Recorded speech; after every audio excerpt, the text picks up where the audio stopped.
Have you figured out, Brady, through 4 games who these Seahawks are? Do you feel like right now you know exactly who this team is that's going to play Sunday in Cincinnati? Not really, no, just because they've been sort of up and down. You can look at the one win that they had, or one of the wins they had versus Detroit. I think that win has looked better since and it already looked pretty good because remember, that Detroit team was coming off a win over the defending champion Chiefs at Arrowhead.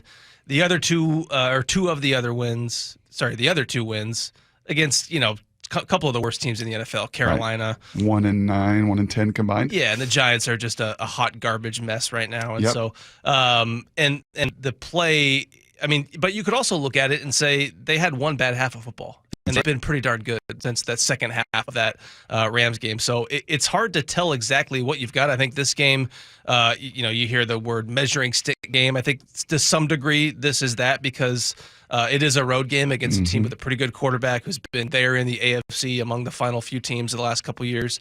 But it's also a team that's 2-3 and has had its own issues, and so I think it's still going to be a while before we really know what the Seahawks are. Certainly, that stretch in late November, early December, where they've got the Cowboys, they've got the 49ers twice, and then the Eagles all in a 4-week stretch. That's you're really going to find out what they are then. But I think it's still to be determined right now. Yeah, and that is why this one is so important. All of these leading up to that stretch is, this is to me like a toss-up. Yeah, so this is from our great stats department at ESPN, which is the best in the business. So Burrow ranks near the bottom of the NFL in terms of yards per attempt. He's 31st at 3.1. Completion percentage, 36%, that's 25th, and QBR at 11, that's 24th, when he's been pressured. So I'm not talking about just blitz. I'm talking about facing pressure either versus a standard rush or a blitz. So I would imagine that quite a bit of that has to do with the fact that he's been hobbled, playing with a calf injury that first suffered in training camp. Hasn't really been able to, have that movement in the pocket, the escapability. Now, he did look better last week, and the sort of the word out of Cincinnati is that he's starting to feel better. So I think what they've got to do is they've got to come after him early on and find out, how mobile he is, how well can he move. I think that's going to be and look, the plan going into, I think, every game is going to be to send Jamal Adams after the quarterback, but I think this is a game where you've really got to do that. Look, they had 10 sacks of Daniel Jones last week. That wasn't like they were just getting home with the 4-man rush. They had to blitz a lot to do that. And I think, but they were willing to. Yeah. And because I think they trust people on their back end more than maybe they ever have here, or at least certainly in the last 4, 5, 6 years. What is KJ was in here yesterday talking about Clint Hurt, and this man, Clint Hurt, so aggressive this year. Wasn't just the Giants game. I feel, as I've watched it, do the numbers kind of back that up? Do you see more blitz? Do you see more pressure from the Seahawks? Or is it just their 4-man getting home more often? In the Giants game, I think the numbers were about 35% or so. Pressure? Yeah, pressure rate. Again, that's blitz rate, not necessarily pressure rate. Okay. Yeah, they pressured him. They got pressure on Daniel Jones on, I think, 50% of his dropbacks, which is incredible.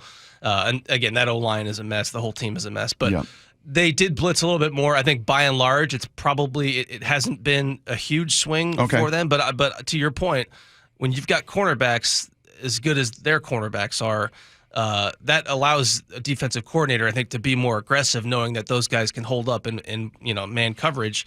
Now, maybe we see that more as those cornerbacks get settled in, because remember, Witherspoon missed the first game. Reek Woolen missed a game and a half with you the chest injury. You still can't say it, can you? You still want to say Tyree. I still want to say Tyree. So, and when did you jump ship to ESPN? It would be August of 2017. 2007. So almost 6 years plus that you've been at ESPN. 6 years plus of covering these Seahawks on an everyday basis. Does Spoon bring you back to anybody else? Does he remind you in your 6 years of covering these Seahawks? Does Devin, are you like, man, I see he feels a lot like, is there anybody that comes to mind? Or maybe even as you've covered the Seahawks, some of your pals across the league, or you've watched other teams come in here. Does he remind you of anybody? No, not really. Just because we haven't seen a guy who's been that athletic and that physical. I mean, we've seen physical cornerbacks here, certainly Brandon Browner, Richard Sherman, but those were just different body types, different athletes. The one name that I heard talking to people with the Seahawks was Antoine Winfield Sr., who was here for a minute in 2013. Remember, he didn't make that team coming out of training camp, but that was sort of his game as a smaller slot guy who was played bigger than he Way was. bigger. Yeah, way bigger. But no, I haven't really. In terms of guys who have really stuck around here, there's nobody that comes to mind. No, and I think that's why you take him 5. As Charles Davis said last hour, like, his ability seamlessly to play nickel and corner, I think one hand in the league. Of 32 starting corners, I think you're looking at maybe one hand in the league, less than 5 guys that could do what he's doing and doing it this young and miss him most of camp. My gosh, there's a lot of fun ahead of us.